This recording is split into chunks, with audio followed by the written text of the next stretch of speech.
네, 하나님 말씀 보도록 하겠습니다. 요한계시록 11장 7절부터 10절까지의 말씀입니다. 요한계시록 11장 7절부터 10절까지의 말씀. 저와 여러분이 한 절씩 교독하고 마지막 절은 합독하도록 하겠습니다. 요한계시록 11장 7절부터 10절까지의 말씀 교독합니다. 그들이 그 증언을 마칠 때 무저갱으로부터 올라오는 짐승이 그들과 더불어 전쟁을 일으켜 그들을 이기고 그들을 죽일 터인즉 그들의 시체가 큰 성 길에 있으리니 그 성은 영적으로 하면 소돔이라고도 하고 애굽이라고도 하니 곧 그들의 주께서 십자가에 못 박히신 곳이라. 백성들과 족속과 방언과 나라 중에서 사람들이 그 시체를 사흘 반 동안을 보며 무덤에 장사하지 못하게 하리로다. 합독합니다. 이 두 선지자가 땅에 사는 자들을 괴롭게 한 고로 땅에 사는 자들이 그들의 죽음을 즐거워하고 기뻐하여 서로 예물을 보내리라 하더라. 아멘. 우리 주변에 있는 분들에게 이렇게 인사하도록 하겠습니다. 당신의 얼굴을 보니 오늘 하루가 은혜로울 것 같습니다. 네, 우리 앞뒤로도 인사하겠습니다. 당신의 얼굴을 보니 오늘 하루가 행복해질 것 같습니다. 네, 우리 가족들에게도 동일한 그런 은혜들을 나누시고 인사들을 나누셨으면 좋겠습니다. 네, 오늘은 요한계시록 46번째 강의 시간입니다. 우리 요한계시록 11장 7절부터 10절까지의 말씀을 가지고 아직도 가야 할 길이라는 제목으로 하나님 말씀 증거하도록 하겠습니다. 여러분, 우리 계속 이렇게 보는 바와 같이 이 요한계시록이 가지고 있는 특별한 성격과 특별한 내용들이 저와 여러분에게 많은 메시지를 준다라고 생각합니다. 특별히 제가 이제 요한계시록을 저도 이제 학교에서 강의도 들었고 또 여러 가지 이제 강의 설교를 준비하면서 이 책도 읽다 보니까 기존에 이제 보던 것과 제가 직접 강의 설교를 하면서 느끼는 것들에 대한 좀 차이점들이 조금씩 나타나는 것 같아요. 그래서 이제 오늘은 제가 어제도 이제 되게 고민을 많이 했거든요. 여러분 지금 보시면 지금 인을 때는 인의 재앙들 그리고 나팔 재앙을 배우고 계시잖아요. 그죠? 그리고 이제 앞으로 대접 재앙을 또 배우게 될 텐데 이 재앙들이 그냥 저는 같은 거에 계속 반복이라고 생각하고 그렇게 배웠어요. 그런데 다시 읽고 다시 읽다 보니까 꼭 그런 것만은 아닌 것 같아요. 그래서 제가 굉장히 궁금함이 있었는데 귀하게 이렇게 하나님 은혜를 주셨고 또 책을 보다가 이 내용에 대한 해석들을 어떻게 해야 되는지를 하나 이렇게 힌트를 좀 얻는 내용들을 봤습니다. 그 내용이 뭐냐면 이런 거예요. 지금 보시면 이 재앙들의 연속이 계속 되고 있는데 이제 세대주의자들, 특별히 이제 뭐 베리칩이다, 뭐 666, 짐승의표 이런 거 얘기하시는 분들은 이게 연대기에 따라서 순차적으로 일어나는 재앙들을 쭉 설명해 놓은 거다라고 얘기하는데 사실 그건 아닌 것 같아요. 제가 보면은 왜냐면 그렇게 된다면 재앙이 일어날 때마다 끝날에 심판이 다 있거든요. 그러면 이제 일곱 번째 인을 뗄 때 끝났어야 돼요, 세상이. 근데 그 끝나지 않고 또 반복이 되는 거 보면 꼭 그런 건 아닌 것 같아요. 근데 이게 그 리처드 보컴이라는 학자와 우리나라 이필찬 교수님이라는 분이 쓰신 요한계시록 읽기라는 이게 책이 있고 논문이 있는데 거기에 보면 여기에 대해 힌트를 하나 제공하더라고요. 그 내용이 뭐냐면 이런 겁니다. 우리가 이렇게 파노라마 사진 같은 거 보시면 이제 긴 이렇게 화면, 그러니까 이게 우리가 보는 장관이 되게 긴데 그거를 쭉 찍어 놓잖아요. 근데 그 찍어 놓은 거를 저희가 자세하게 보려고 그러면 한눈에 안 들어오고 부분을 봐야만 돼요. 그죠? 그런데 그 부분을 보더라도 쭉 이어진 그 사진은 한 장의 사진이죠. 그죠? 네. 이해되시나요? 무슨 말인지? 그러니까 동시에 한 장면을 찍은 건데 그 찍은 장면의 사진을 다 눈에 안 들어오니까 그걸 해석할 때는 부분을 볼 수밖에 없다라는 거예요. 그래서 이 재앙들은 그 부분을 나타내는데 동시적으로 일어나는 사건이다라고 보시면 딱 좋은 거예요. 이해되시죠? 무슨 말인지? 그런 관점으로 이 내용들을 보시면 됩니다. 그런 가운데 우리가 지난 시간에 두 증인에 대해서 배운 기억이 나실 거예요. 그죠? 두 증인이 뭐라 그랬죠?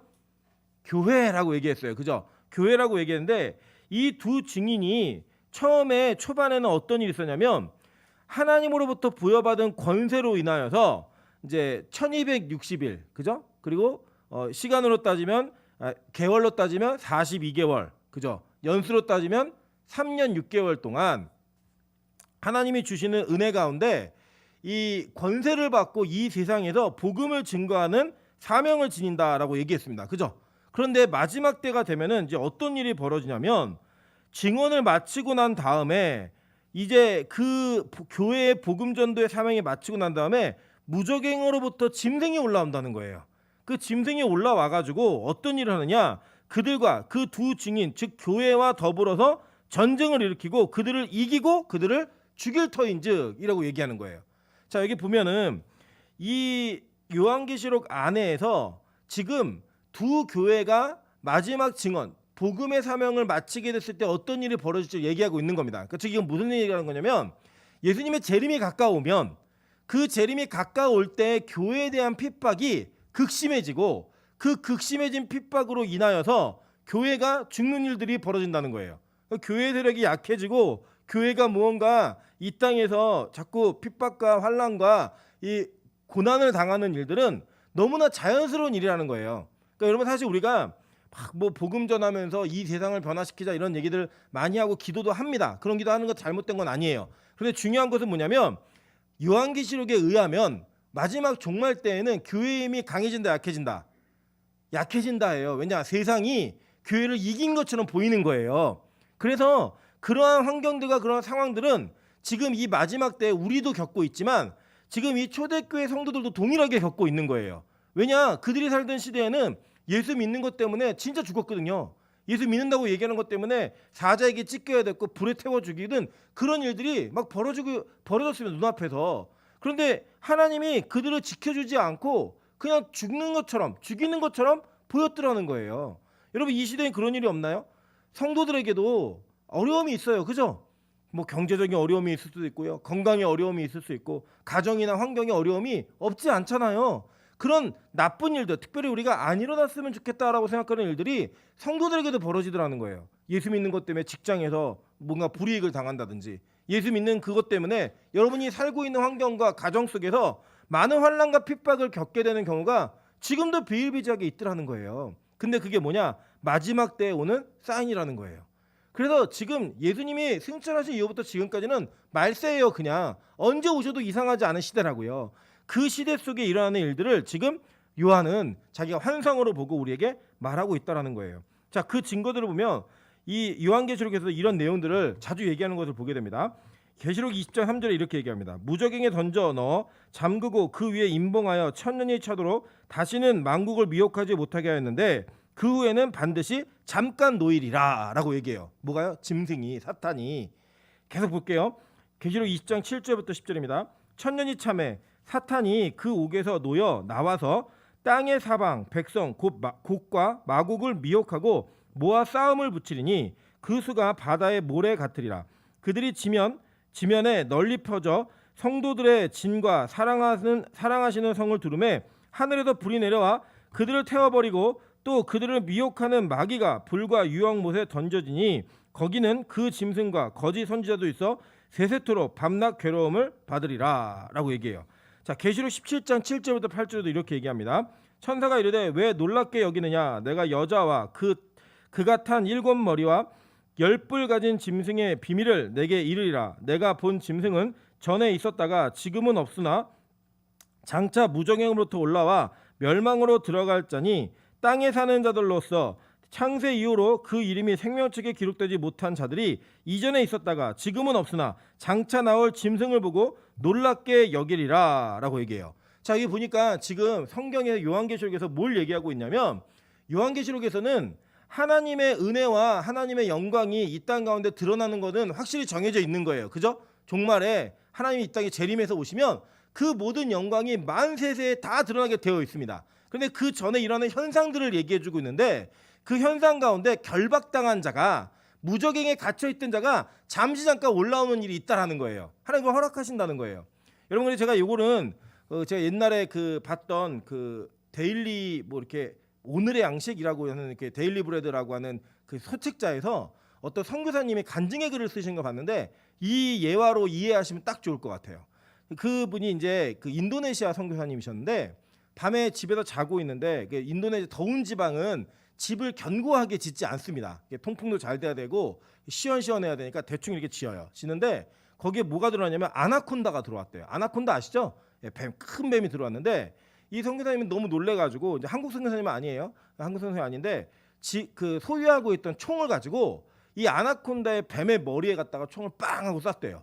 그랬더니 이 아나콘다가 총을 머리에 맞았음에도 불구하고 2시간 동안 몸부림을 치는데 집이 무너질 정도의 몸부림을 치고 그 아나콘다의 생명이 끝났다는 거예요. 그걸 보면서 지금 이 시대가 어떤 시대인가, 지금 이 시대가 마귀가 어떻게 활동하는 시대인가를 얘기해주고 있는 겁니다. 여러분 잘 보세요. 악한 마귀가 우리에게 죄로 인해서 자기들이 줄 수 있는 최고의 악한 선물 하나 준 게 뭐냐면 사망이에요. 사망. 우리는 원래 죽지 않는 백성들이었습니다. 그런데 선악과를 따먹으면서 우리가 뭐가 생겼죠? 수명이라는 게 생겼어요. 그건 뭐냐면 죽음이라는 게 생겼다는 거예요. 그 죽음이라는 게 생겨서 마귀가 줄 수 있는 최고의 공포와 최고의 무기가 뭐냐면 사망이에요. 너 죽는다예요. 너 같이 죄졌으니까 너 죽을 거야. 그 우리 인간은 그런 죽음에 대한 공포를 안고 사는 겁니다. 근데 이 죽음에 대한 공포를 누가 이기신 거예요? 예수 그리스도가 십자가에서 죽으시고 부활하심으로 말미암아 사망의 권세가 깨어진 거예요. 그러니까 더 이상 악한 마귀에게는 우리를 위협할 만한, 우리를 어떻게 해야 할 만한 무기가 있다 없다? 없는 거예요. 악한 마귀에는 그 무기가 없어요. 그 예수 그리스도가 십자가에서 죽으시고 부활하신 그날에 뭐가 깨졌느냐? 악한 마귀의 머리가 박살난 거예요. 대가리가. 짐승은 대가리니까. 이 대가리가 박살남으로 말미암아 그 악한 마귀의 생명력은 이미 끝난 겁니다. 그런데 그 대가리가 박살난 악한 마귀가 지금 이 시대에 뭘 하고 있는 거예요? 죽음의 몸부림과 용트름을 하고 있는 거예요. 그래갖고 이 세계는 악해 보이고 무언가 정말 강해 보이지만 악한 마귀의 세력이, 이 세력은 끝나는 세력이다, 안 끝나는 세력이다? 끝나는 세력이에요. 언젠가는. 그 시기가 지금 이 시기임을 우리가 기억해야 된다는 것입니다. 그래서 악한 마귀가 잠시 잠깐 이기는 것 같아요. 이기는 것 같고 잠시 잠깐 올라오는 것 같지만 그들의 운명은 이미 정해져 있어요. 뭐예요? 무저갱에 갇힌 바 된 거예요. 여러분, 무저갱에 갇힌 바 된 자가 어떻게 잠깐 올라오느냐, 이 내용을요 이미 예수님께서 마태복음에 설명하고 있습니다. 마태복음 12장 26절부터 29절입니다. 만일 사탄이 사탄을 쫓아내면 스스로 분쟁하는 것이니 그리하고야 어떻게 그의 나라가 서겠느냐. 또 내가 바알세불에 힘입어 귀신을 쫓아내면 너희의 아들들은 누구를 힘입어 쫓아내느냐. 그러므로 그들이 너희의 재판관이 되리라. 그러나 내가 하나님의 성령을 힘입어 귀신을 쫓아내는 것이면 하나님의 나라가 이미 너희에게 임하였느니라. 사람이 먼저 강한 자를 결박하지 않고서야 어떻게 그 강한 자의 집에 들어가 그 세간을 강탈하겠느냐. 결박한 후에야 그 집을 강탈하리라 라고 얘기했어요.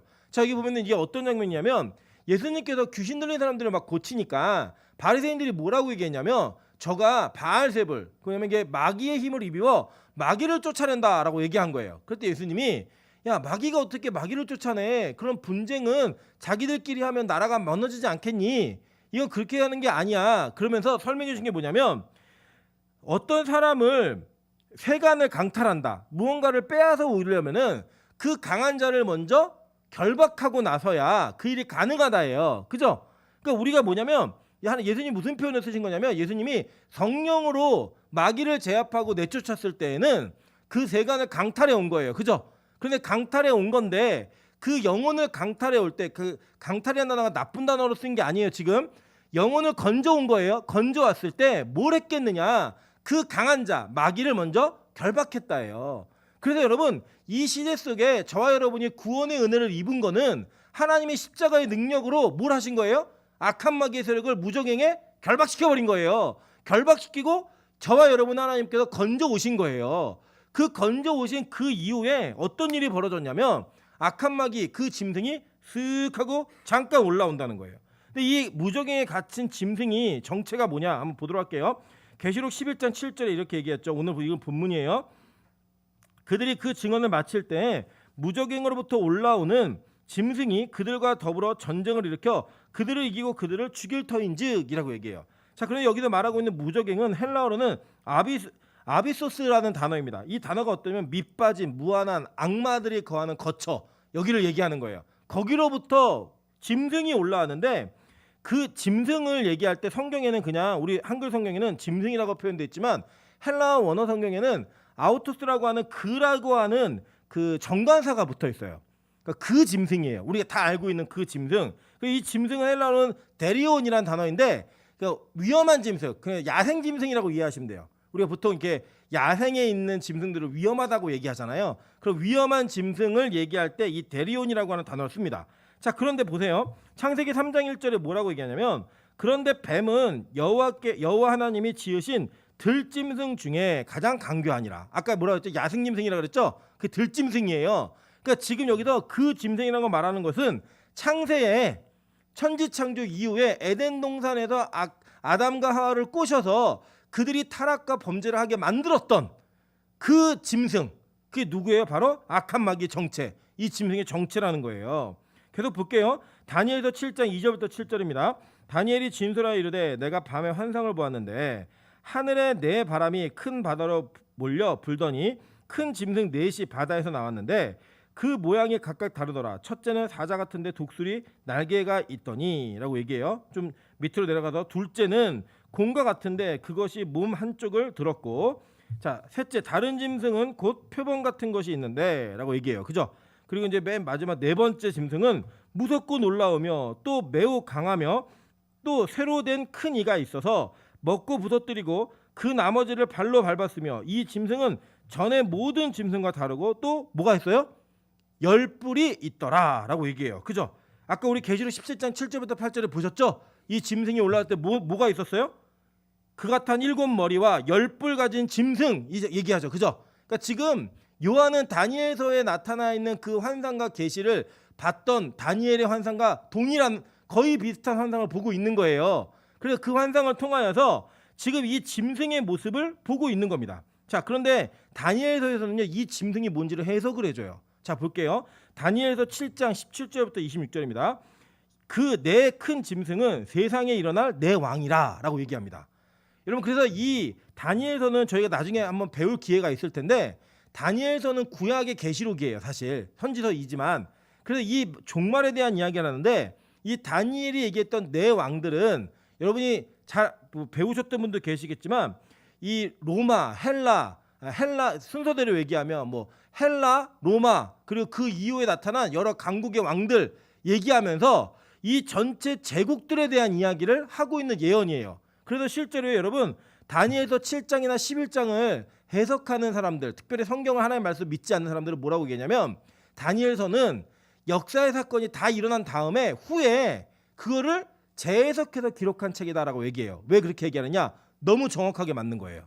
너무 정확하게. 그래서 이 다니엘서에 의하면 이 넷째 짐승에 대한 이야기를 하는데 이 넷째 짐승이 누구냐면 셀류쿠스 왕조, 즉 헬라 제국이 뭐냐면요 알렉산더가 세운 왕국이에요. 이 알렉산더가 급하게 요절합니다. 갑자기 죽어버려요. 후계자를 세우지 않고. 그런 바람에 이 알렉산더의 그 부하 장수들이 나라를 나눠갔습니다. 나눠갔는데 그 중에 셀류쿠스 왕조라고 하는 그 왕조가 이 예루살렘에 대한 통치권과 지배권을 갖게 돼요. 이 갖게 되었던 이 왕조가 자기들끼리 이제 나라끼리 막 전쟁을 하다가 기분이 나쁘다고 이 예루살렘에 있던 성전을 완전히 다 파괴시켜 버려요. 그래서 어떤 일을 벌이냐면 그 돼지 피를 갖고 제사를 드리는 일들을 막 하고요. 예수 믿는 제사장들 다 모아다 놓고 돌 같은 거 굴려가지고 다 깔려 죽게 만들고 할례 복원시키고 이 성전 안에서 레슬링하게 만들어요. 그때 당시 레슬링은 다 벗고 하는 운동이었거든요. 완전히 발개 벗고 레슬링하는 것들을 막 공공연히 이렇게 행사하게 만들고 이렇게 해갖고 이 성전이 완전히 더럽혀지는 그런 일들이 벌어집니다. 그 사람에 대한 예언을 정확하게 여기 하고 있는 거예요. 자, 보세요. 다니엘서에 말하고 있는 예언이 그 예루살렘 시대에 예수님 오시기 100년 전에 성취가 되는 일들을 사람들이 봤거든요. 그러니까 이 다니엘서가 지금 설명하고 있는 내용은 자 보세요. 다니엘서의 예언의 성취는 표면적으로는 언제 된 거예요? 예수님 시대 100년 전에 됐다고요. 그것 때문에 이제 마카비 혁명이 일어나가지고 독립운동이 벌어지는 거예요. 자, 그런데 보세요. 그러면 이 다니엘서가 종료되고 끝난 거예요? 아니죠. 제가 말씀드리잖아요. 구약의 계시는요 표면적으로는 그 시대에 성취되는 사건이 있어요. 그런데 이면적으로 그 내면에는 앞으로 종말 때 성취될 사건이 또 계시가 되어 있는 거예요. 그래서 이중적 계시라고 얘기해요. 이거를. 그 우리 이게 뭐냐면 여러분 이런 거예요. 우리 여기는 좋은 게 산이 많잖아요. 산을 보시면 첩첩산중이 있을 때 가까이 있는 산을 보게 되면 먼 산이 흐릿흐릿하게 보이시죠? 명확하진 않지만 그 뭐냐면 우리 하나님의 계시는 그 시대 속에서도 성취가 되는데 그걸 보고 있다 보면 그 뒤에 이면에 있는 더 큰 산이 눈에 보이게 되는 거예요. 흐릿하지만. 근데 나중에 그것을 더 자세하게 보다 보면 아, 이 사건과 이 사건은 이렇게 겹쳐지는 사건이구나라는 걸 알게 되는 겁니다. 이해되시죠? 무슨 말인지. 그래서요. 요한계시록을 세대주의적으로 해석을 하면 어떻게 해석하게 되냐면 이런 겁니다. 666 베르집에 뭐 이런 것들을 막 자꾸 얘기하시는 분들 계시잖아요. 짐승의 표. 만약에 그게 맞다 그러면 이 요한계시록이라는 책은요, 초대교회 성도들에게 의미 없는 책이었어요. 근데 무슨 의미가 있어요? 자기들에게 일어나지도 않는 일인데, 알 수도 없는 일인데요. 근데 그 시대에도 이런 일들이 일어났다고요. 일어났고 지금을 사는 저와 여러분에게도 동일하게 일어난다라는 거예요. 만약에 그 시대에 일어난 일로 끝났다면 성경이 끝난 거죠. 그냥 형님 역사책이에요, 그냥. 그런데 우리가 이 책을 지금도 왜 읽어요? 지금도 왜 이 책을 은혜를 받아요? 이 책은 지금도 우리에게 역사될 것이고 앞으로 우리 자녀들에게 후대들에게도 역사될 책이기 때문에 우리가 그걸 진리로 믿는 거예요. 그 진리성 때문에 이 요한계시록에 예언되어진 예언은 이미 성취된 예언도 그대로 데리고 오면서 이 사건이 지금도 있고 언제도 있을 것이다. 앞으로도 있을 거라는 거예요. 그래서 여러분, 저와 여러분에게 어떤 우리가 모르지만 우리는 어떤 시대에는 복음이 능력 있게 역사하는 시대를 살 수도 있어요. 반면에 어떤 시대에는 교인이라는 이름 때문에 정말 너무나 핍박받고 어려운 시기를 살 수도 있어요. 근데 그 누구의 선택이에요? 하나님의 선택인 거예요. 여러분, 제가 그러니까 이게 그냥 이해하고 들으세요. 제가 예전에 부교육자 사역을 할 때 어떤 일들이 있냐면 담임 목사님들이 이제 은퇴를 앞두신 목사님들이 이제 전도사들을 불러놓고 전도사들을 막 혼내시는 거예요. 혼내시는 이유가 뭐냐면 내가 전도사 할 때는 내가 주변 한 바퀴 돌고 오면 애들이 60명 70명이 따라왔다고 진짜 그랬습니다. 저 유년부 때는 전도사님이 삐에로 분장 한번 하고 북 뒤에다 큰 거 하나 메고 이게 다리 잡으면 쿵쿵 소리 났거든요. 쿵쿵 소리 나면 한 바퀴 돌고 오면요 동네 아이들 다 모여들었어요. 진짜로 교회에 모여갖고 여름 성경학교 때 워낙 먹을 게 없으니까 뭐 사과 준다 뭐 아이스크림 준다 그러면 벌떼처럼 몰려들어갖고 막 그렇게 같이 모이던 시대가 있었어요. 교회라는 간판만 붙여놔도 사람들이 모이던 시대가 있었다고요. 그때를 기억하시면서 요새 전도사들 열심히 안 한다고 맨날 그런 얘기를 하세요. 그리고 제가 부목사 때 한번 목사님 죄송한데 제가 한 말씀만 드리겠다고 그러면서 얘기한 게 뭐냐면 지금 시대가 바뀌었다고 그리고 인구가 줄었다고 옛날처럼 그렇게 애들이 많지가 않다고 이게 얘기를 드렸다가 혼났어요. 왜 혼나냐면 그래도 지금도 되는 교회가 있다고 이렇게 시대가 바뀐 것들에 대한 인식을 잘 못하시는 거예요. 여러분 옛날에는요 우리 여기 장로님 권사님들 청년 시기는요 교회 가자고 전도를 하면 사람들이 호의적으로 자기가 가진 않아도 그래요 교회 한번 가야죠 이렇게 호의적으로 받아들였던 시대가 있었습니다. 근데 지금은요 전도하면 어떤지 아세요? 또라이 하나 만났네, 이상한 애 하나 만났네. 이제는 복음이 이전처럼 우리 한국 사회에 그렇게 영향력 있게 호의적으로 받아들이는 시대가 아니에요. 이해되시죠? 무슨 말인지. 이게 계속될까요? 아니에요, 여러분. 천주교는요 500년 만에 부정부패의 이미지를 다 씻어냈습니다. 요새는 천주교 신부가 제일 거룩하고 경건한 것처럼 느껴지잖아요. 목사보다. 아니세요? 네, 저 감사합니다. 어쨌든 아니라고 여러분 인정 안 해주니까. 그런데 보세요. 천주교는요 500년 만에 부정부패의 모든 것들을 다 벗어버렸어요. 교회도 이게 바뀔 수 있을 거예요. 재림 때까지 이 일은 계속 역사 속에 순환하면서 반복하면서 일어나는 거예요. 그런데 뭘 얘기하는 거냐면 그 시대에서 어떻게 살아가든 어떤 환경이든 간에 성경은 그 모든 상황들을 예언 속에서 확신 있게 우리에게 알려주고 있다는 거예요. 그게 중요한 겁니다. 그게. 그러면서 지금 우리가 어쩌면 무적행에서 올라온 짐승 때문에 죽는 시대를 살 수도 있어요. 저 여러분이 예수 믿는 것 때문에 사회에서 소외당하고 축출당하고 그 예수 믿는 걸 얘기했을 때 많은 불이익을 감수해야만 하는 그런 시대가 올 수 있다니까요. 그거 제가 볼 때는 지금 우리가 사는 시대는 그 시대에 가까워요. 앞으로 이게 더했으면 더했지 절대 덜하지 않을 거라는 거예요. 그래서 그렇게 이 세상은 우리를 향한 복음을 향한 계속적인 도전과 충돌과 부딪힘이 있어요. 악한 마귀는 그 일을 계속 하는 거예요. 계속. 결국은 어떻게 하느냐? 성도들을 죽인다는 거예요. 성도들을 완전히 그들의 생명력을 끝내버린다라고 성경은 얘기하고 있는 겁니다. 그래서 여러분 지금까지 뭐 예수 믿는다고 고난당했다, 뭐 어려웠다 이런 건 아무것도 아닌 예수 믿는 것 때문에 죽는 시대가 올 수 있다 없다? 있다고요. 그래서 아직도 우리에게는 가야 할 길이 남아 있는 거예요. 괴롭지 않으십니까? 예. 떠날 분들은 이따 끝나고 노전사랑 모이세요. 같이. 저는 안 떠날 겁니다. 어쨌든 복음을 계속 지킬 거예요. 왜냐? 성경은요 우리에게 이것을 가르쳐주면서 우리가 이 상황을 당황스럽지 않게 이겨낼 수 있게 만들어주는 거예요. 우리가 이 상황 속에서 미혹되지 않고 복음의 길을 계속 갈 수 있게 우리에게 계속적인 힘을, 에너지를 제공해 주는 거예요. 그걸 통해서 지금의 이 고난과 어려움을 이겨내라고. 자 보세요. 그들이 그렇게 죽임을 당해요. 죽임을 당해서 그들의 시체가 어디 있냐면 큰 성 길에 있다라고 얘기해요. 자, 큰 성이 뭐냐 보니까요. 큰 성의 특징이 뭐냐 보니까 이 성경에 보면 이 성은 그 성은 영적으로 하면 소돔이라고 하고 애굽이라고도 하니 곧 그들의 주께서 십자가에 못 박히신 곳이라라고 얘기해요. 그죠? 그러니까 지금 이 시대 속에 가장 참혹한 현장이었던 예수 그리스도가 십자가에 못 박혔던 그 예루살렘 가나안 땅을 얘기하고 있고, 그리고 영적으로는 뭐예요? 소돔 그리고 애굽을 얘기하고 있어요. 그 땅이 어떤 땅이냐면 보도록 할게요. 창세기 18장 20절입니다. 여호와께서 또 이르시되 소돔과 고모라에 대한 부르짖음이 크고 그 죄악이 심히 무거우니라고 얘기해요. 그러니까 이 교회가 어디에서 죽임을 당했느냐? 큰 성에 죽임을 당하고 그 시체가 거기에 널브러져 있는 거예요. 그 널브러져 있는 시체가 있는 곳의 특징이 뭐냐? 소돔과 고모라 같은 성이었다라는 거예요. 그 성의 내용이 어떤 내용이냐? 여러분 이런 겁니다. 소돔과 고모라는요 성적으로 타락한 성이었어요. 그래가지고 이 성의 타락이 있어서 새로운 사람만 오면은 뭐 성폭행을 해서라도 쾌락을 즐기겠다라고 하는 그 문화가 너무나 당연시 여겨지는, 심지어는 그 성에서 자란 롯의 두 딸이 뭐 했어요? 아버지가 술 취한 다음에 근친상간을 벌이죠. 말도 안 되는 일을 저지르잖아요. 이게 뭐예요? 아들도 아니고 손자도 아니고 이상한 관계 속에 뭐 애들이 나오는 이런 일들이 벌어졌던 그 성읍의 모습이 바로 교회가 죽는 곳이라는 거예요. 여러분 우리 교회는요 그런 상황과 그런 환경 속에 죽는 겁니다.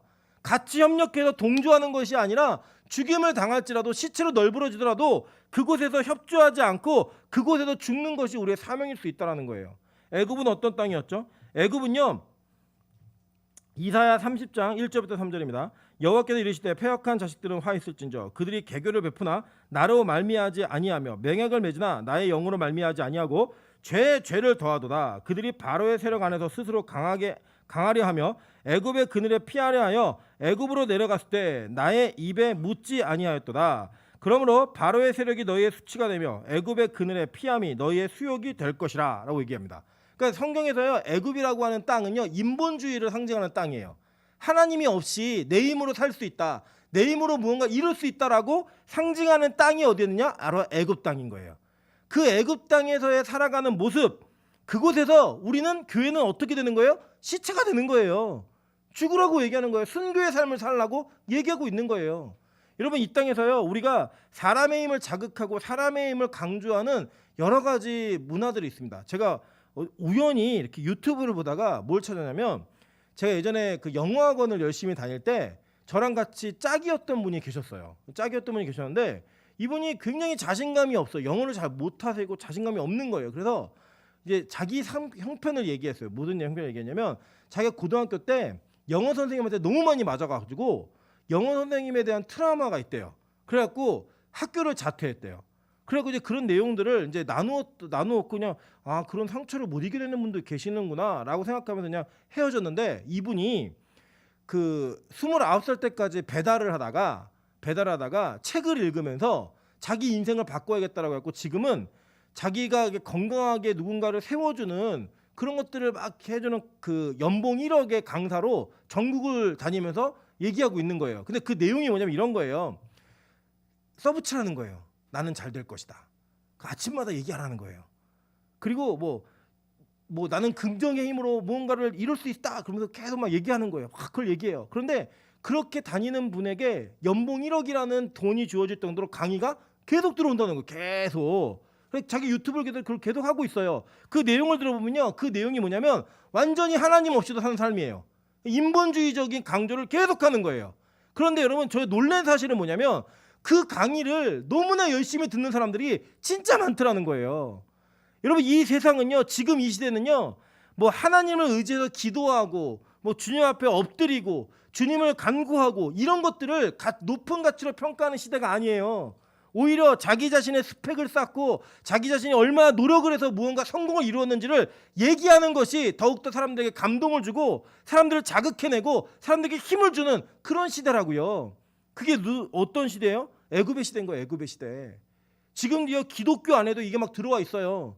여러분 지금은 좀 덜하지만 10년 전만 해도요 기독교 서점 그리고 교회의 베스트셀러가 뭐였는지 아십니까? 조엘 오스틴의 잘 되는 긍정의 힘, 잘 되는 나. 여러분 그 복음 아니에요. 그 복음 진짜 아닙니다. 제가 너무 사람들이 많이 읽고 내가 혹시 잘못 읽었나? 그 책 3번 읽었어요 제가. 그거 아니에요. 하나님 없이도 살 수 있는 삶이에요.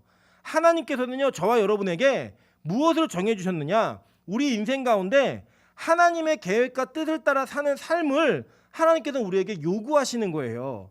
그 요구를 통하여 우리는 무엇을 이루는 거냐면 순종이라는 걸 이루는 거예요. 그러면 여러분 억울하지 않으세요? 어떤 사람에게는 이 땅에서 부자의 역할을 맡기고 높은 승진의 삶을 맡기고, 어떤 사람에게는 이 땅에서 가난과 병든과 어려운 삶을 맡길 수 있잖아요. 그죠? 그런데 여러분 그 역할이요 계속이 아니라는 거예요. 계속이. 이 시대가 끝나고 하나님의 나라에 우리가 입성하면 우리는 그곳에서 어떻게 모두가 어떤 환경에 살았던 주님 앞에 순종했던 사람들은 다 어떤 대우를 받는다? 똑같은 대우를 받는 거예요. 어쩌면 그 고난 속에서, 어려움 속에서 더 힘든 삶 가운데도 주님을 온전히 붙들었던 자들에게는 더 큰 상급이 있을 거예요. 진짜예요. 더 영광스러움. 물론 그곳은, 천국은 우열을 가리고 누가 누구보다 더 영광스럽고 이런 것들을 자랑하는 그곳은 아닙니다. 그러나 하나님의 관점에서의 더 영광스러움의 자리가 분명히 있어요. 있다라고 얘기해요. 그걸 통해 우리가 하나님께 영광을 돌리는 거예요. 하나님께 은혜를 돌리는 거예요. 예를 들어 볼게요. 뭐 우리 자주 나오지만 우리 명수 형제가 반주를 하잖아요. 근데 명수 형제는 반주할 때 핸디캡이 있죠. 그죠? 뭐가 안 보여요? 눈이 안 보여요. 그죠? 네.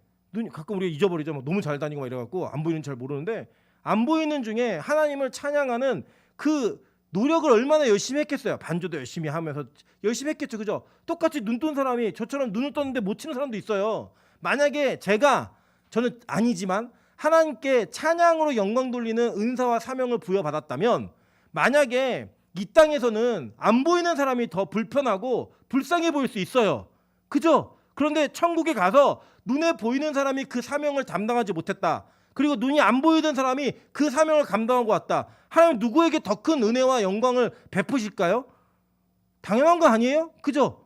이 땅의 삶이 어떤 역할이 맡겨지든 간에 그것은 불평과 불만의 요소가 되는 것이 아니라 오히려 그곳에서 내가 어떻게 하나님을 따라 살 수 있는가, 하나님의 사명과 은혜를 온전히 수행하며 살 수 있는가의 자기 부인과 순종을 보여줄 수 있는 절호의 기회라는 거예요. 절호의 기회.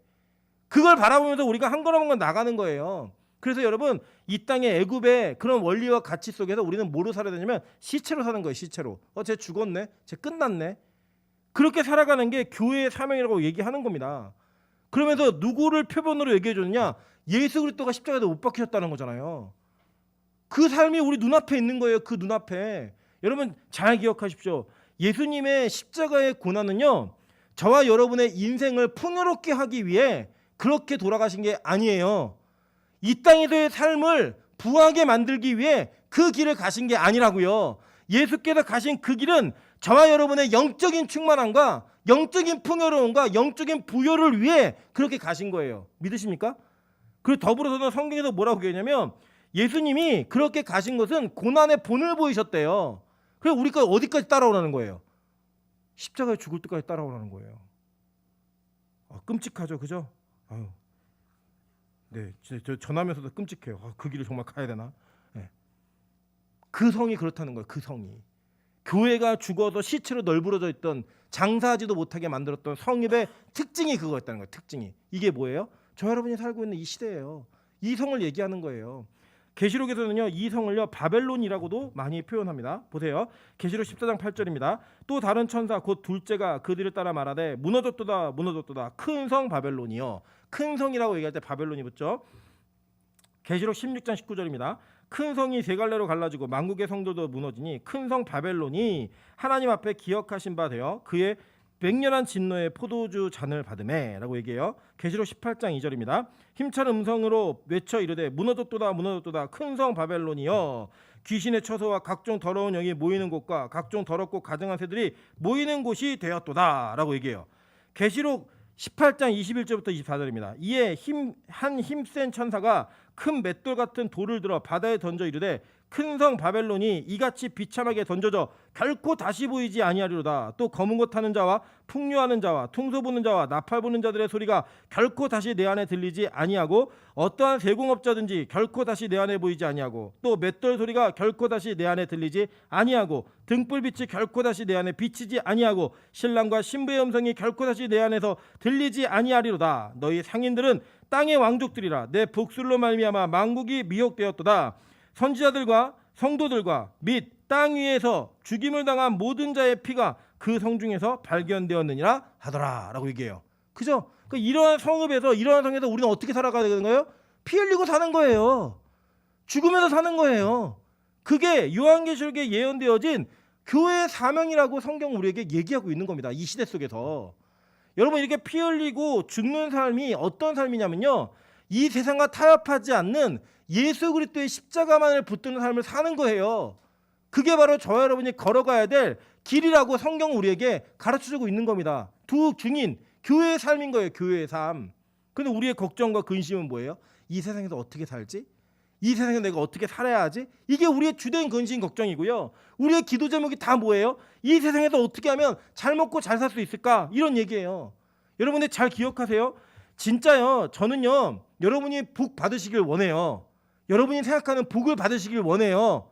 돈도 많이 벌으셨으면 좋겠고요. 막 승진도 하고 여러 일들이 다 있었으면 좋겠어요. 결혼도 막 하고 애도 막 열심히 낳고 막 이랬으면 좋겠어요. 그게 복인가요? 아니 그 복은 아닐 수 있나요? 어쨌든 여러 가지 일들 다 좋은 일들 다 있었으면 좋겠어요. 그걸 바라고 그걸 기도하는 건 잘못된 건 아니에요. 그런데 여러분 그게 여러분의 신앙생활의 목표가 아니라고요. 우리가 주님을 따라서 살고 복음을 따라 사는 길에 하나님이 우리에게 선물로 주실 수도 있고 안 주실 수도 있는 거예요. 그래서 여러분 하나님은요 우리에게 뭘 아시냐면요. 우리가 하나님의 은혜 가운데 어떤 환경과 형편이 하나님을 가장 잘 의지할 수 있고 하나님을 가장 잘 신뢰할 수 있는지를 하나님은 아세요. 우리보다 더 잘. 그래서 여러분 이제 그런 생각 있잖아요. 우리가 하나님 저에게 한 500억을 맡기시면 제가 진짜 복음을 한번 멋들어지게 써보겠습니다. 이런 마음이 있다 없다? 뭘 없으세요? 있잖아요. 돈 우리 좋아해요? 안 좋아해요? 뭘 좋아해요? 엄청 좋아하죠. 엄청 좋아해요. 그런데 하나님은요 그 사람을 아시는 거예요.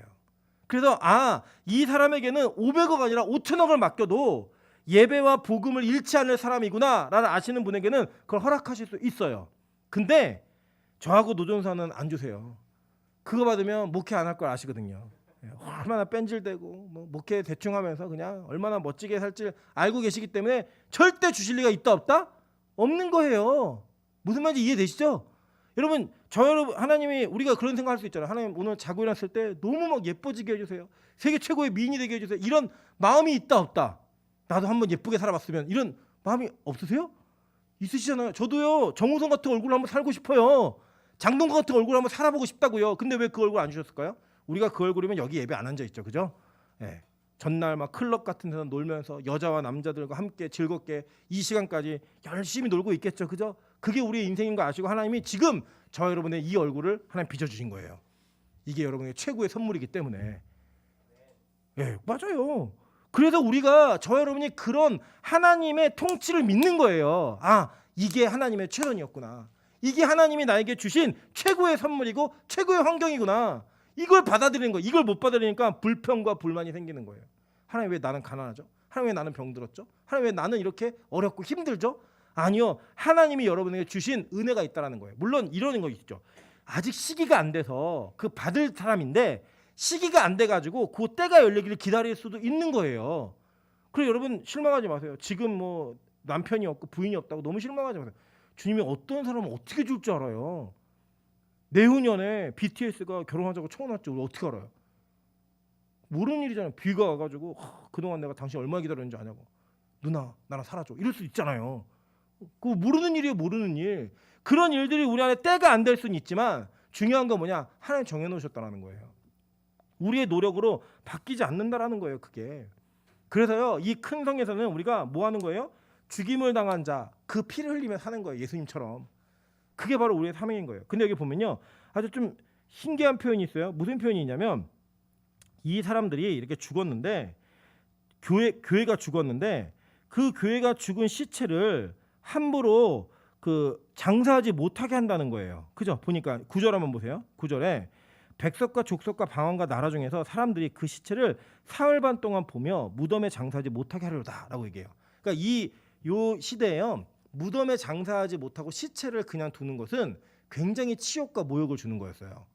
그러니까 여러분 아시죠? 우리도 보통 조선시대 때 막 그 참수당하면 저작거리에 막 매달아 놓잖아요. 너네 이렇게 될 거야라고 하면서 그 가족들과 유족들이 그거 보고 막 굉장히 치욕스러워하고 슬퍼하고 이렇게 했던 것처럼 장사를 못 지내게 하는 거예요. 그래 못 지내게 하는 그 장면인데 그 날이 며칠이에요? 사흘 반인 거예요. 사흘 반 동안. 그러니까 3일 반인 거예요. 그래 여러분 이 3일 반은 원래 우리가 나중에 여기 뒤에 이제 다음 시간에 배우실 텐데 3일 반 후에 하나님으로부터 생기가 막 들어가 갖고 부활을 해요. 부활의 사건이 나와요. 그걸 따지면 원래는 3일이라고 얘기해야 맞는 거죠. 근데 요한은 의도적으로 3일 반이라는 숫자를 썼어요. 왜 썼느냐? 그 위에 보시면 우리가 복음을 전하는 시간이 몇 개월이었죠? 3년 6개월. 그죠? 42개월이 아니 3년 42개월. 그러니까 3년 6개월이었잖아요. 그죠? 1260일. 이 장구하게 긴 날짜 그때 권세가 주어지고 이 고난은 너무 짧은 잠깐이라고 하는 이 대비를 위해서 이 앞에 얘기했던 3년 6개월의 대비로 3일 반을 얘기하는 거예요. 이해되시죠? 무슨 말인지? 그러니까 이 고난은 길다 짧다. 짧은 거예요. 굉장히 짧은 거예요. 저와 여러분의 인생 가운데 복음 때문에 당하는 고난은 금방 지나가는 거예요. 금방 지나간 후에 영원히 보이지 않았던 영원한 나라의 그 영광이 우리에게 임하게 되는 겁니다. 16번입니다. 고린도후서 4장 17절부터 18절입니다.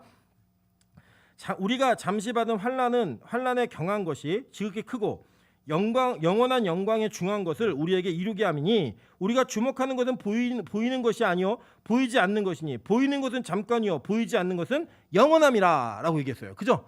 우리의 그 영원한 하나님의 나라는 영원함이 있다는 거예요. 영원함.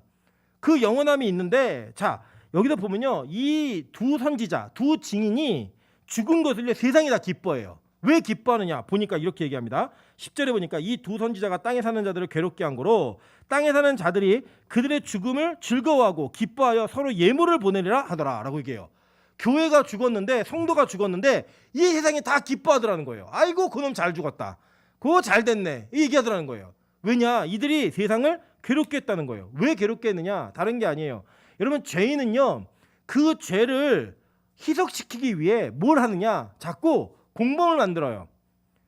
예를 들어서 이런 겁니다. 제가 교회 헌금을 딱 1억을 횡령을 했어요. 딱 횡령을 하잖아요. 그럼 이거 제가 안전하게 가려면 어떻게 하면 되냐면 당회원들에게 100만 원씩 나눠주고 권사님들에게 200만 원씩 나눠주고 성도들에게 50만 원씩 나눠주고 잘못됐네. 그래 당회원들에게 200만 원 권사님들에게 100만 원 성도에게 50만 원씩 다 나눠주는 거예요. 다 나눠주면서 이거 그냥 필요한데 쓰시라고 다 나눠줘서 우리가 공범을 만들잖아요. 그럼 이 죄는 어떻게 되는지 아세요? 없는 죄가 돼요. 이 세상은 그렇게 산다고요. 그런데 누군가 그 돈을 받지 않잖아요. 되게 괴로워요. 내가 책을 막 나눠주고 있는데 노대현 전사가 목사님 저는 이런 부정한 돈은 받을 수가 없습니다. 헌금을 횡령한 돈은 저는 10원 한 장 받을 수가 없습니다. 라고 얘기하면 둘 중에 하나를 해야 돼요. 400만 원 줄게. 그럼 노대현사가 뭐라고 했어요? 그 정도는 주셨어야죠. 이렇게 되든지 아니면 안 돼요. 절대 그럴 수 없습니다. 라고 계속 하잖아요. 1000만 원, 2000만 원. 근데 안 되잖아요. 그러면 쟤 죽여버려. 다 모여서 죽이는 거예요. 그냥. 그래야지만 뭐가 사냐면 우리 전체가 사는 거예요. 이런 분위기 속에 예수 믿는 자들이 타협을 하지 않으니까 괴로운 거예요. 내가 400만 원을 제시했는데 왜 안 받지? 2000만 원까지 얘기했는데 왜 안 받지? 어떻게 하지? 그 괴로움이 계속 죄진 사람들에게 나타나는 거예요. 계속. 그래서 교회가요 이 땅을 괴롭게 하는 건 뭐냐? 다른 거 아니에요. 정직함과 하나님의 말씀의 원리대로 살아가니까 괴로운 거예요. 타협해야 되는데 같이 동조해야 되는데 안 하는 거예요. 그거를 세상 방법으로 가는 것을 같이 따라줘야 되는데 안 따라주는 거예요. 그래서 너무 열받는 거예요. 근데 죽었대요. 기뻐요 안 기뻐요? 기뻐하면서 와우 노대원 죽었다 우리 부패를 불러라 그래갖고 부패 불러놓고 막 먹고 마시고 즐거워하면서 이제는 아무도 우리를 탓할 수 없어 라는 기쁨을 보이는 거예요. 자 여기서 역설적으로 그럼 교회는 이 세상을 향해 무엇을 말해야 하는가? 성경은 얘기합니다. 이사야 30장 9절부터 11절입니다. 대저희는 패역한 백성이요 거짓말하는 자식들이요 여호와의 법을 듣기를 싫어하는 자식들이라 그들이 선견자에게 이르기를 선견하지 말라. 선지자들에게 이르기를 우리에게 바른 것을 보이지 말라. 우리에게 부드러운 말을 하라. 거짓된 것을 보이라. 너희는 바른 길을 버리며 척경에서 돌이키라. 이스라엘의 거룩하신 이를 우리 앞에서 떠나시게 하라 하는도다. 이게 세상의 요구예요. 그때 교회는 뭘 얘기하느냐? 얘기하는 거예요. 너네 불편하더라도 바른 말 들어. 너네가 싫더라도 말씀대로 살아. 라는 걸 얘기해야 되는 거예요. 그래서 여러분, 교회의 성경의 메시지는요, 본질적으로, 교회의 강단의 메시지는 본질적으로 설교자와 성도들을 불편하게 해야 돼요. 왜냐? 우리가 죄인이니까. 여러분, 죄인인 거 인정하십니까? 여러분, 죄인으로 이 땅에 오셔서 이 땅에서 죄인으로 예배하고 있으면 인정하십니까? 만약에 그렇다면 진리의 말씀이, 성경이 우리에게 꽂혀질 때 우리 다 괴로워야 돼요. 힘들어야 돼요. 전하고 있는 저도 마찬가지예요. 이 말씀에서 제가 어렵고 힘들어야 돼요. 그런데 타협하는 거예요. 어떻게 타협해요? 괜찮아요. 평안하세요. 아무 일 없을 거예요. 다 그러고 삽니다. 라는 이야기를 들으면요, 우리 안심돼요. 뭐 그런 거 있잖아요. 뭐 청부론 이런 거, 깨끗한 부자 이런 게 어디 있어요? 하나님 맡긴 사명대로 살아야지만 그게 깨끗한 부자지. 그런 것들을 얘기하면서 상대들에게 평안함을 주는 메시지, 다 악한 마귀적 메시지라는 거예요. 그러면서 교회가 성도들이 요구하는 게 뭐냐? 진짜 여러분, 정말 큰 교회들은요, 뭘 요구하냐면요, 목사에게 설교를 뭐 해야 되는지 정해주는 교회들도 있어요. 진짜 있습니다. 거짓말 아니고요.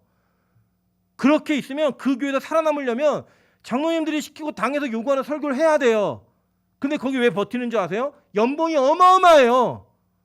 그러니까 그걸 따라가는 거예요. 타협하는 거예요. 교회들이 그렇게 하고 있는 교회들이 있다니까요. 거짓말 같지만 실제 실존하는 일들이에요. 이 시대에. 여러분, 빛과 소금 교회가 그렇게 되지 않기를 주님으로 축원합니다. 우리 교회에서 강단에서 어떤 말씀이 외쳐지든 전하는 자 듣는 자 모두가 다 불편해야 돼요. 왜냐? 우리는 죄인이니까. 이 말씀이 우리를 괴롭게 해야 된다고요. 그래야 우리가 진짜 교회의 사명을 감당하며 살고 있는 거예요. 이사야 56절 10절에 이렇게 얘기합니다. 이스라엘의 파수꾼들은 맹인이여 다 무지하며 벙어리 개들이라 짖지 못하며 라고 얘기해요. 제대로 된 말씀을 전하지 못하는 자들에게 뭐라고 얘기했는지 아세요? 너네 벙어리 개들이야 라고 얘기했다고요.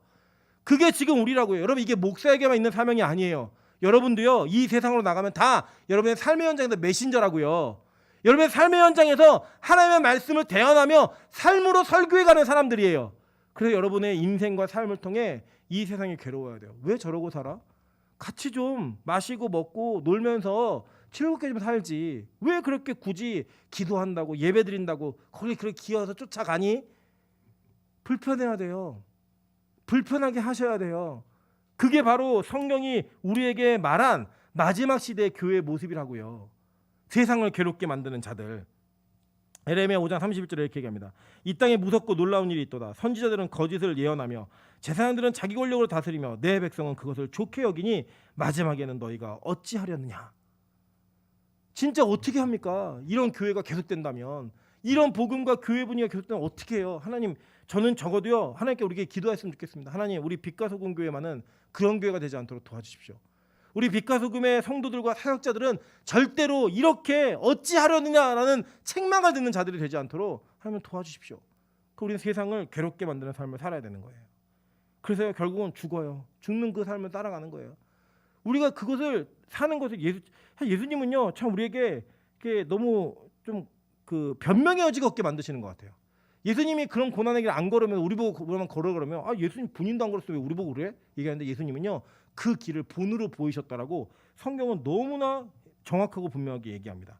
베드로전서 2장 21절입니다. 이를 위하여 너희가 부르심을 받았으니 그리스도도 너희를 위하여 고난을 받으사 너희에게 본을 끼치며 그 자취를 따라오게 하려 하셨느니라 라고 얘기해요. 십자가 길을 가야 된다는 거예요. 그러면서 바울은 자기가 그 따라간 길을 뭐라고 표현했냐면요, 이렇게 표현합니다. 디모데후서 2장 3절부터 4절에 너는 그리스도 예수의 좋은 병사로 나와 함께 고난을 받으라. 병사로 복무하는 자는 자기 생활에 얽매이는 자가 하나도 없으니 이는 병사로 모집한 자를 기쁘게 하려 함이라 라고 얘기해요. 우리 성도들의 삶을 뭐라고 얘기했어요? 병사라고 얘기했다고요. 군인이라고 얘기했다고요. 여러분, 여기 우리 남성분들 계시지만 군대 다녀오신 분들 다 아시잖아요. 군대 가면요, 자기 생활이 있어요, 없어요? 없어요. 뭐 요새 군대는 막 핸드폰도 주고 막 그런데 옛날에 우리 장로님들, 집사님들 이렇게 군 생활하실 때는요, 많이 맞기도 많이 맞았고 길기도 길고 그때 하라면 하라는 대로 시키면 시키는 대로 자기 생활이 어디 있어요? 자기 삶이 어디 있어요? 일어나라면 일어나는 대로 그 시키는 대로 하는 거예요. 시키는 대로. 잘하면 심지어 잠도요. 자라고 불 꺼놓고 앉아면 막 때리고 막 그랬어요.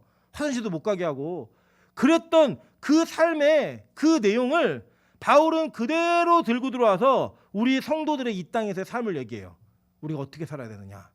그게 바로 군인의 삶, 병사의 삶을 살아야 된다라고 가르치고 있는 거예요. 여러분, 이렇게 교회는요, 하나님께서 정해놓으신 이 순차적인 순서와 예언의 말씀을 따라 이 길을 가야 되는 겁니다. 저는 저와 여러분이 그 길에 부르심을 받았다라고 생각합니다. 믿으십니까? 오늘도 주보에 광고가 나갔지만 이제 코로나가 위드 코로나로 바뀌게 되면 우리 교회가 매일 예배를 드릴 거예요. 저 매일 예배 진짜 저도 힘들어요. 생각만 해도 끔찍해요. 그 끔찍한데 자꾸 제가 얘기하는 이유가 뭔지 아세요? 다른 거 아니에요. 제가 안 할까 봐. 제가 불순종할까 봐 막 얘기하는 거예요. 약속 지키려고. 뭐 제가 막 힘 있고 막 믿음이 여러분보다 좋아가지고 여러분 저만 따라오십시오 이런 거 아니에요. 저도 힘드니까 같이 자꾸 얘기하는 거예요. 막. 여러분 나중에 우리 교회에서 나중에 우리 교회가 좀 규모가 커지면 선교사도 보내고 이렇게 될 거잖아요. 그때요 저는요 선교 파송 예배를 제일 크게 들어줄 거예요. 우리 교회 할 수 있는 막 신문에도 내고 막 이렇게. 이유가 뭐냐? 못 돌아오게 하려고. 아무리 힘들어도 거기서 죽으라고. 다시는 돌아올 수 없게 막 대대적으로 광고하고 정기적으로 광고하고 막 할 거예요. 왜냐? 우리 인간은 연약해요. 여러분 절대 사람을 믿지 마세요. 자신도 믿지 마세요. 우린 연약해요. 그래서 우리가 자꾸 이렇게 서로를 자극하고 돕지 않으면 우리는 언젠간 다 무너지게 돼 있습니다. 그래서 옆 사람 때문에 예배 오는 거예요. 안 가면 자꾸 핍박하는 거예요. 여러분 되게 재밌는 현상 아시죠? 금식할 때 보면요. 금식하고 난 다음에 제일 힘든 기간이 언제냐? 보식 기간이에요. 보식을 하는데요. 보식을 할 때 이 음식을 참는 게 진짜 힘들거든요. 다시 이렇게 뭔가 먹기 시작했을 때 되게 웃긴 건 금식도 안 한 사람들이 주변에 더 난리를 쳐요. 먹지 마. 너 그거 먹으면 큰일 나. 안 돼. 뭐 오래 못 살 거야. 뭐 죽을 거야. 별의별 협박을 다 해요. 자기들은 금식 해보지도 않았으면서. 그죠? 근데 여러분 그게요. 서로를 지키는 거예요. 왜냐? 자기 힘으로 안 되니까 주변에서 지켜주고 또 금식한 사람이 또 다른 사람이 금식을 하고 보식을 할 때는 또 다른 사람들 지켜주는 거예요. 그렇게 지켜주면서 우리가 함께 가는 게 교회 공동체인 겁니다. 그래서 지금요 이 시간에 우리 여기 앉아 계신 분들도 집에서 예배하고 있는 모든 분들도 여러분 스스로를 믿지 마시라고요. 우리 예배 무너지는 자들이에요. 신경 조금만 안 쓰고 조금만 나태해지면 우르르 무너지는 게 저와 여러분들이에요. 그래서 우리 서로 지켜주는 거예요. 우리 옆 사람에게 이렇게 한번 얘기하겠습니다. 내가 너 꼭 지켜줄게. 앞뒤로 얘기하겠습니다. 나는 널 절대 지옥 보낼 수 없어. 네, 지옥 보낼 수 없어요. 그리고 꼭 붙들고 가는 거예요. 안 나오면 왜 안 나왔냐? 왜 기도 안 하냐? 왜 예배 안 드리냐? 이렇게 해가면서 그냥 가는 거예요. 제가 재밌는 일을 하나 얘기해드리고 마치도록 하겠습니다. 여기 앉아 있는 분들 중에 우리 초신자들이 되게 많거든요. 근데 이번 금요일 날 저희 김희원 집사가 저한테 묻더라고요. 목사님 동아 형제 금요차로 오라 그래도 돼요? 저는 이제 제 상식에는 금요일 날은 차가 되게 많이 밀리거든요. 그리고 이제 안양에 있다고 생각하니까 안양에서 금요일 날 여기까지 오라고 하는 게 맞을까라는 마음은 있었지만 그렇다고 집사가 그렇게 얘기하는데 오지 말라 그래 이럴 수 없잖아요. 그래서 그래 오라 그래 맘대로 해. 이 시간 되면 오라 그래. 그랬더니 진짜 전화한 거예요. 오라고. 그래갖고요. 우리 동아 형제가 태어나서 난생 처음으로 그저께 금요차라를 왔어요. 저는 처음 온지는 몰랐는데 태어나 처음이래요. 처음인데 나중에 제가 갈 때 물었거든요. 어땠니? 그랬더니 자기가 왜 오래 기도해야 되는지에 대한 필요성을 느꼈대요. 나중에 이제 들어보니까 엎드려서 가만히 있길래 자는 줄 알고 가서 깨웠더니 눈물 흘리면서 기도하고 있는 거예요. 저는 목사인데 믿음이 없더라고요. 어떤 믿음이 없느냐? 초신자한테 안양 사는 애한테 여기까지 오라 그래? 근데 워낙 무대뽀잖아요. 융통성이 별로 없잖아요. 그래갖고 그런 거 없어요. 전혀 고려하지 않고 와 그냥 오빠인지 뭔지 와요 와. 데리고 온 거예요. 그냥 데리고 왔더니 기도하다 은혜를 받았대요. 또 올지 안 올지 모르겠어요. 2시간 왔대. 2시간 동작에서 여기 오는데 2시간을 왔는데 그 상황 속에서도 하나님 주시는 은혜가 있더라는 거예요. 우리 그렇게 서로를 지켜주는 거예요. 내가 못하더라도 누군가 내가 좀 충만할 때 안 충만한 사람 붙들고 야 같이 기도하자. 같이 엎드리자. 같이 주님 앞에 부르짖자. 무릎 꿇자. 라고 하는 그 권면 하나가 한 사람의 영혼과 삶을 바꿔낼 수 있는 그런 요소가 된다고요. 여러분 이 길을요 우리요 혼자서 절대 못 걷습니다. 당신이 있기 때문에 걷는 거예요. 우리 어서 다시 한번 인사하겠습니다. 당신이 있어서 갈 수 있습니다. 네. 우리가 그 길을 같이 걸을 수 있는 저와 여러분 되시기를 주님의 이름으로 축원합니다. 이 시간 찬양으로 한번 같이 기도하겠습니다. 우리 주님 다시 오실 때까지 나는 이